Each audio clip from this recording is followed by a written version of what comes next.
throughout her 20 years career, she had like a lot of interesting partnerships and collaborations with Bombardier Canada, with Cirque du Soleil.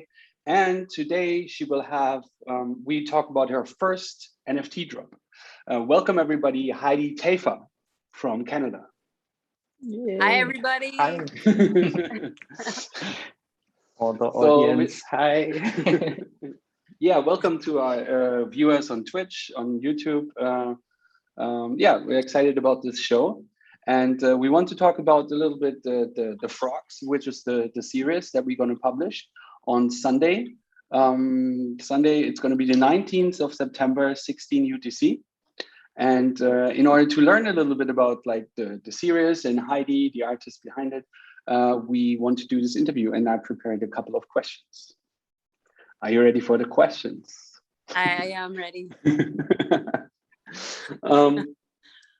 Well, the first question is like, I mean, in 20 years working as an artist, I'm wondering when NFTs came on your radar and what was the first impression? I mean, for a lot of people, it came like a wave out of nowhere.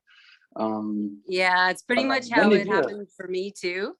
So it was mostly with people's NFT everydays that were auctioned off at Christie's, and for 69 million, I think, which got the media interested in them.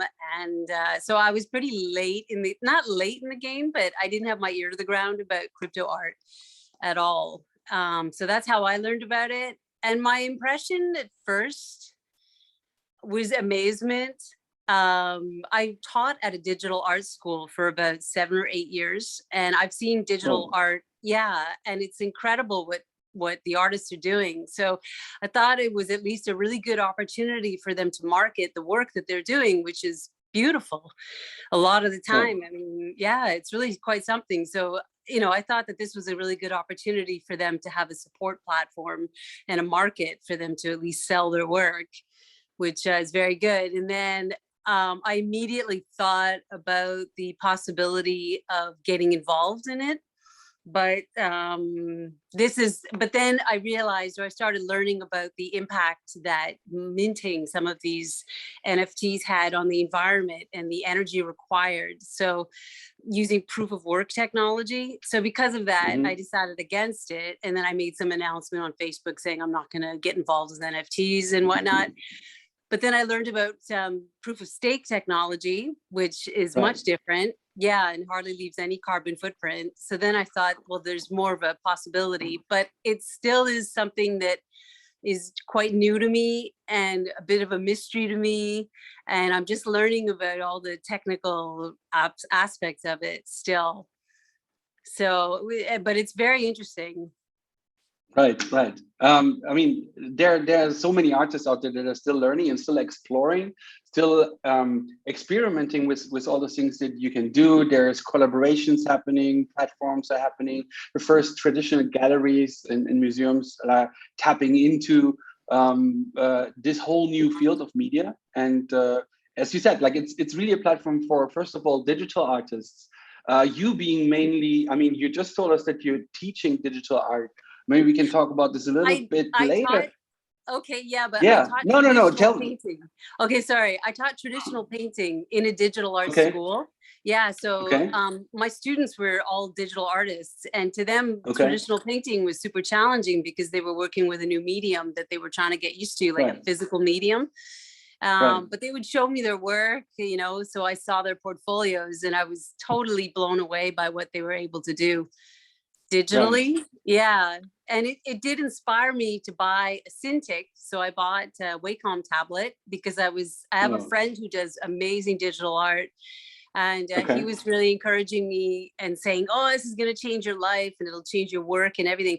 But I did find that I think I lean more heavily towards traditional mediums than digital. So I do use Photoshop and digital mediums to help me prepare my paintings and sometimes gauge, you know, colors or make additions that I don't have to make on the physical painting. So I can spare damaging the physical painting if it's unsuccessful.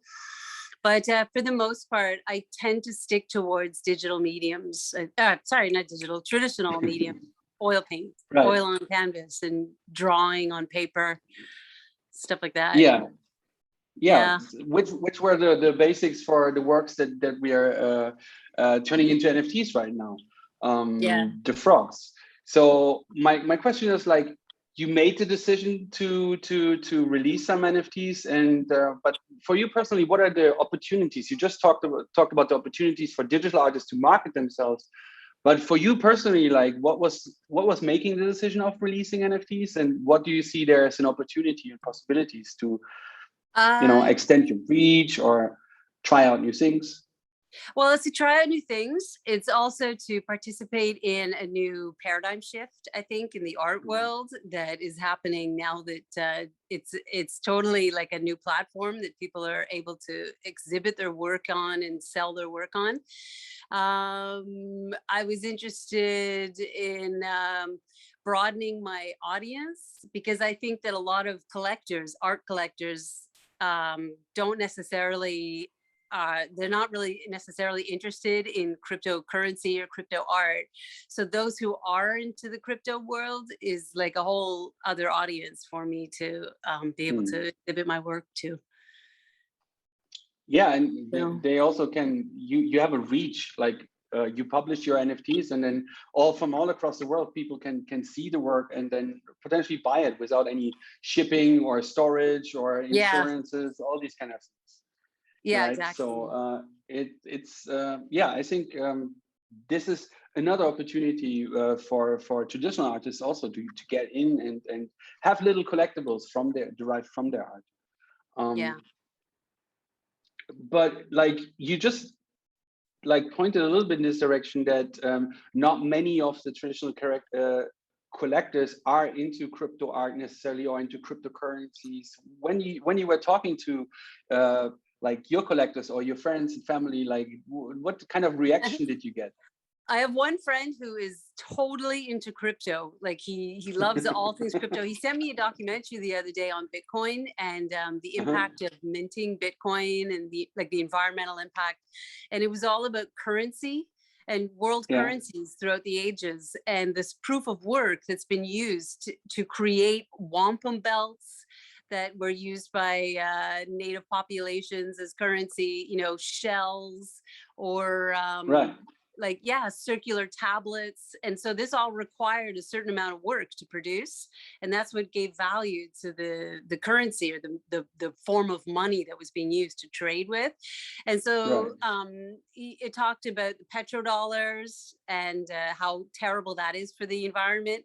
It talked about the transparency that cryptocurrency offers to people. So this is why Hmm. people are able to say, oh, this is so bad for the environment, or this is actually better for the environment, or whatever. And it's due to this transparency that does not exist with petrodollars, for Right. instance. Anyway, so he's like really into it and he's very excited about crypto art and my coming out with NFTs and whatnot. And then there's my family, who I think it's just one of my brothers is a little bit more up to speed about crypto art, although because he works in computers. Hmm. He's anyway, and so the rest of my family, it's totally a mystery to them. And then like friends and collectors, they're showing quite a bit of interest. Like I sent out an Hmm. email to my collector base saying that I'm going to come out with NFTs and that we're going to release the physical paintings at the same time and everything. And so there is a lot of interest in this, definitely. But I did approach a different gallery in New York originally with Hmm. the idea of NFTs and the Hmm. Frog series, and there was a lack of interest. So this Oh. gallery was like, oh no, yeah, they really were sort of cynical about NFTs. Not cynical, that's not the right word, but they just didn't see what the furor was, about NFTs. And there was an interest in showing the physical works, but Hmm. not really in getting involved in NFTs. So Yeah. it's been sort of like a varied range of reaction, but I think it's Hmm. because it's so new, and it's Exactly. just hard to wrap your head around something that is so different than what we're used to.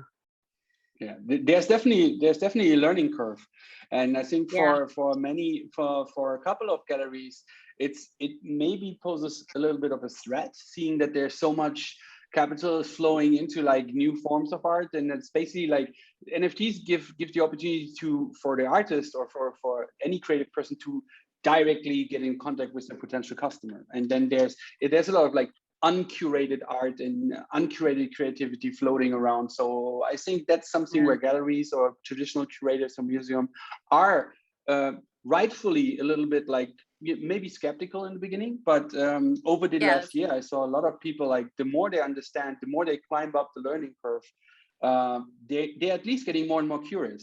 Like Yeah. actually, like in Hamburg, like Jana and me, we're from Germany. There's in one of the big collections, they have an exhibition called Proof of Stake right now, in order Oh, to clean up a little bit the mystery of like, okay, yeah. this is the NFTs that are like bad for an environment, and these are the NFTs that not, and they are different consensus models. So really like see the work that can be produced with NFTs, but also educating a little bit on the context of blockchain and NFTs, and yeah, the whole new digital era that we are entering, which Yeah. kind of brings me to the next question. A Okay. lot of your works, like you have like an organic body, something that we know, a figure, an animal or a person, but they're androids. They're kind of like a hybrid where you have technology built into them or mutating out of them. Yeah, they're sort of biomechanical. Yeah, where does it come Yeah. from? Like, was this always like Okay. your intention, or is this like? It sort of started by accident in the mid 80s. And I Mhm. think in the 80s, science fiction, yeah, was really popular. So the movie Terminator had come out in 1984, and I loved the Yeah. movie. I was like totally fixated on skeletons previous to that. And I think yeah, anyway, so I was inspired by the movie Terminator, and I actually, Mm, like, at the time I was really concerned about the impact of technology and human activity on the environment. So and I wasn't anti-technology, but I just thought that our understanding of what we're doing with technology was outstripping our ability to properly protect the environment. Right. mm. So I started off with a frog, like, actually, and that was the Oh, first really? image. Yeah, I painted a little robotic frog that was all made out of like metal and rivets and bolts and nuts and bolts and everything. And it was the same principle is the same concept as what I did with the frogs this time also, Hmm. which was as like sort of a cynical or sarcastic commentary on the impact of human activity on the environment.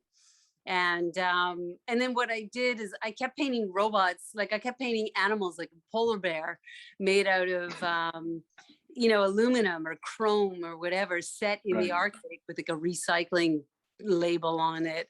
Or I would paint a wolf or like a cougar or something set in a natural environment. And this was keeping with what I was doing with the frog that I had originally done. It was again like a cynical commentary on our impact on the environment, like on technology's impact on the environment. But then my work became more symbolic in the 90s. Mm, And then I changed mediums also. I went from watercolor to acrylic, and then I went to oil after that. And then I right. made my work a little more complex, or a lot more complex, and symbolic, but it still maintained this kind of biomechanical, like robotic kind of feel to it. Mm, But I started incorporating more philosophical notions instead of, so that kind of replaced my environmental concerns. And I was right. concerned about the human condition.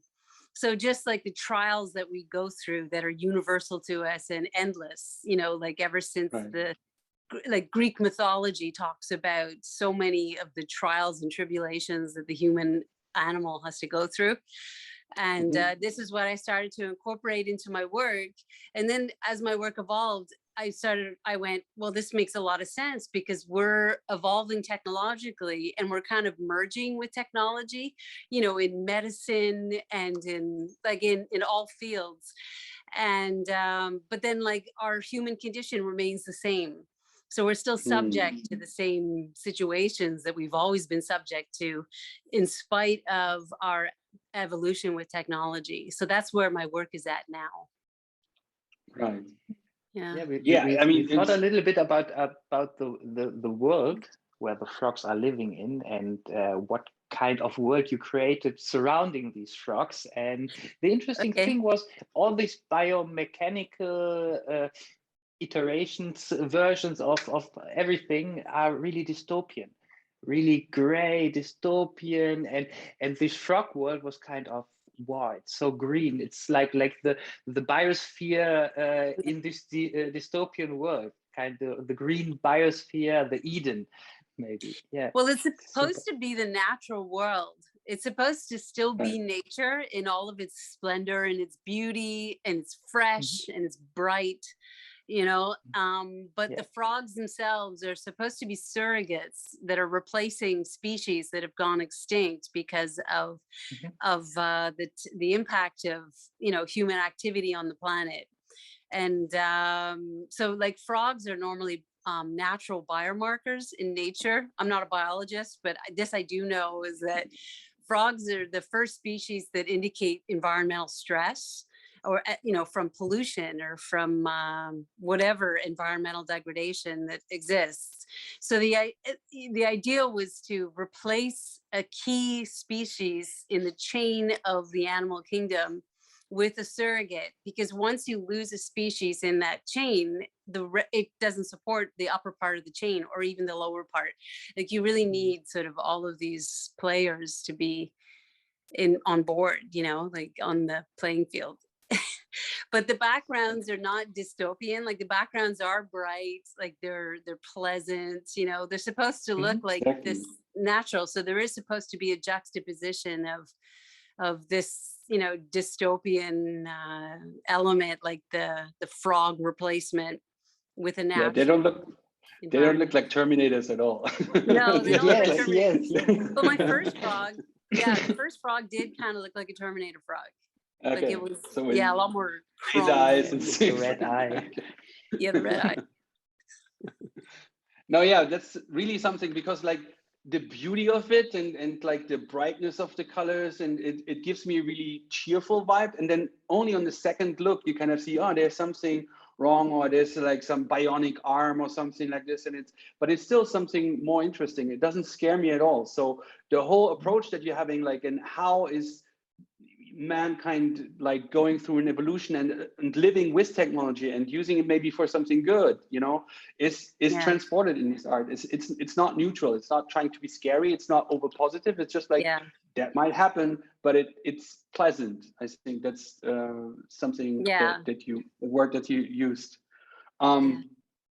Another thing that's special about the NFTs, when I was looking through it, on the backside you have a personal message, like that where it's a quote.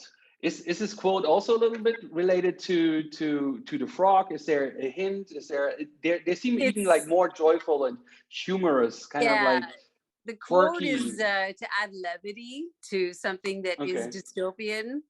I'm actually a really optimistic person, so I am optimistic that we can, I'm optimistic that we can use technology to help solve a lot of the problems that exist in terms of environmental degradation. I think we have no choice but to do that. But these quotes came from Facebook memories that came up on that came up on my Facebook feed. So I was making comments when Facebook sort of first came out. Like I was really playing with the platform.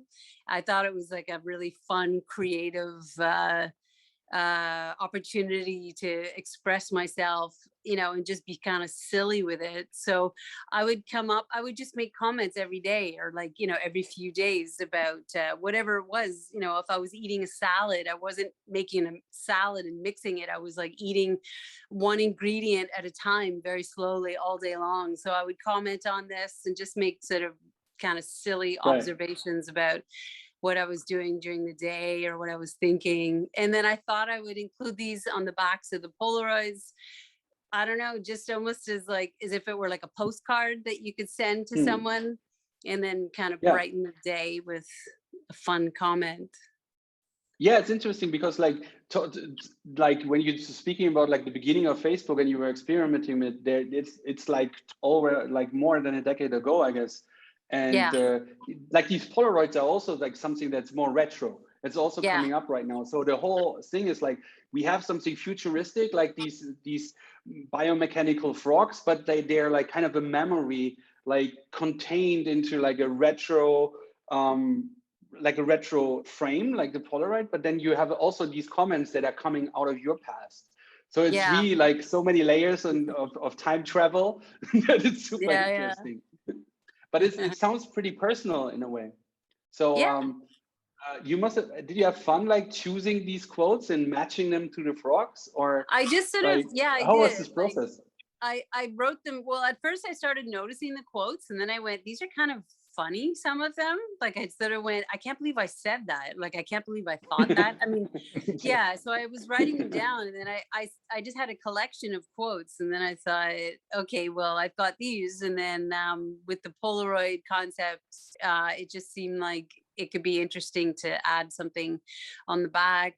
I don't know. I mean, how creativity works. It's like free associative thinking. And yeah, so I don't really know how it came about. It just kind of very randomly happened. Yeah, as you just said, like for me, reading them and then looking at the image and then turning it and seeing the quote, it's like the associations that come in my mind is like really fun. It's not like pointing the finger at some kind of interpretation. It's not a description. It's like more of like there are so many opportunities how this could go. So Yeah, I very really like random. that. Yeah, Yeah, but random in a good way. I think yeah, it's kind yeah. of like again opens up like association chains in my head, and yeah, I like it a lot. Okay, okay, good. So, well, we have now your work as a physical artist, like as a traditional painter, and you taught like digital art, or you were talking I with taught digital artists, traditional art at traditional art for digital artists, for digital right? artists. And but I mean, you're using like digital tools quite a bit for doing collages, and now you're doing the NFTs. Are you planning to have at some point like purely digital works? Do you think in this direction, exploring this field? Do you think your work might change when you're doing this? Good Is there question. new opportunities or less? Well, it definitely opens up new opportunities. So I think if Hmm. I were to move into more of a digital direction, it would be with collage. Like there's an Hmm. artist, Jacques Prévert, he's a French poet and artist, and he had done some incredible collage work that was super surreal and very haunting, all in black and white. And I mean, that's always an interesting direction to move into. I haven't really thought about it that much. I sold my Cintiq. Like I actually haven't Okay. used it that much. I used it on a couple of occasions. It was fun to work with, but then Hmm. because I wasn't using it enough, I just ended up selling it because I realized Right. I'm not going to take advantage of this. So then I sold Right. it to a student of mine, and but like I would love to collaborate with 3D artists who could maybe Mm. transform some of my works into 3D imagery, and then obviously add sound, music. I Right. have been approached by composers who have composed music to go along with my work, that my work is inspired. Yeah. Yeah, like there is a bit of a cross pollination with different artistic mediums that goes on. I think whenever you're an artist, putting your work out there, it will inspire other artists to, like there was a fashion designer who Right. made a dress based on a dragon painting that I had done about like 20 years ago or whatever. Right. So you never know, right? Like these collaborations that can come up. I mean, I'm very open to it. Like I would love Hmm. to collaborate with another artist. I guess I'm super busy painting. So I haven't really taken the time to like try and resource or which artists are available to help Hmm. out with this, but it is something that I should do.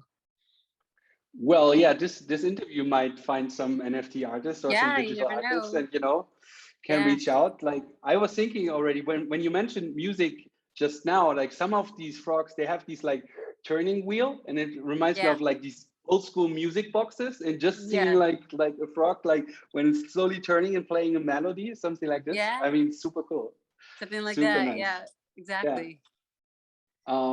So yeah, I mean, the collaboration is interesting, definitely in the NFT space. It's happening on so many levels where like designers work with musicians, and because of the NFTs can split their revenues, it's all automated. So you don't even need to write a contract. You have like one file, and then you Oh, upload wow. it, and then anytime it's getting sold, it just like what the percentage that you agreed on gets like split immediately, and also Okay. with every secondary sale. So it's like a really Yeah. nice incentive for people to collaborate, because they don't, even if they never ever speak to each other, like for a long term, for a lifetime of the artwork itself, which is like similar like the internet, the blockchain never forgets, right? It continues to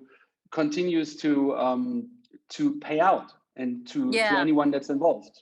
I do like the secondary sales aspect of NFTs, because there's Hmm. something that I had learned about like when I first started out. I had a book on business dealings for artists, and there was a contract called, I think it was called the Projansky contract, and it was someone, an artist or a lawyer or someone, I don't know, I don't remember who he was, but he wanted for artists to receive 10% of resales on the sale of their art, which was impossible to Right. monitor and police, with physical art.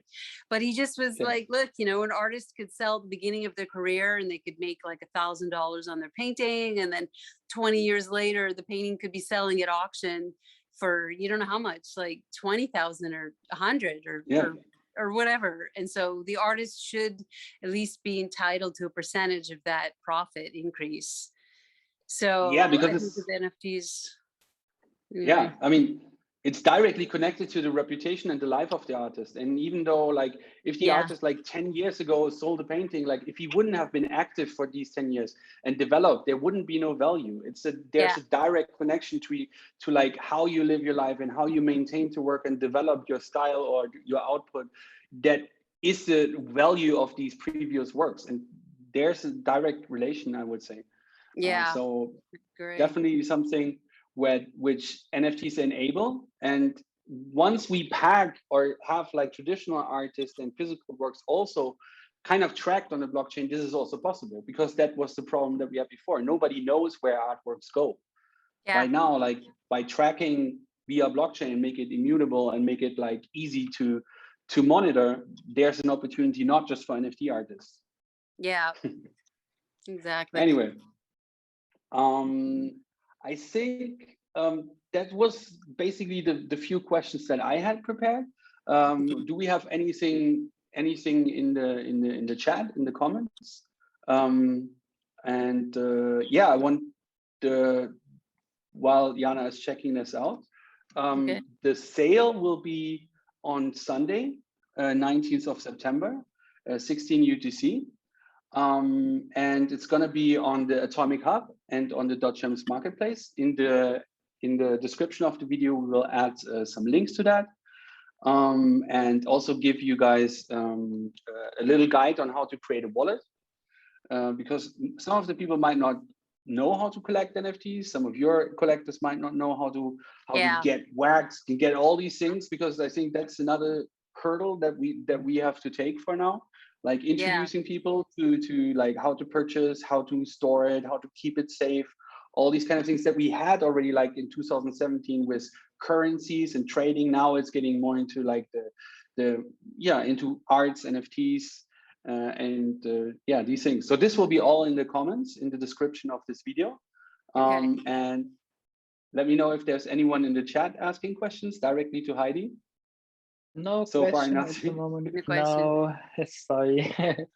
I think, but we covered a lot, and we don't want to keep it for too long. Okay. If somebody is wanting to reach out to you or thinks about collaboration, what's the best way to get in touch with you? My contact is on my website. So it's heidi.taillefer@gmail.com. And they can also contact me on Messenger, just, you know, basically the way anybody usually contacts me, kind of out of the blue. Right. Yeah. So you're open to this. You Oh just yeah, shared for your... sure. Oh no, I Okay. love it. I love hearing from people. Okay. Yeah.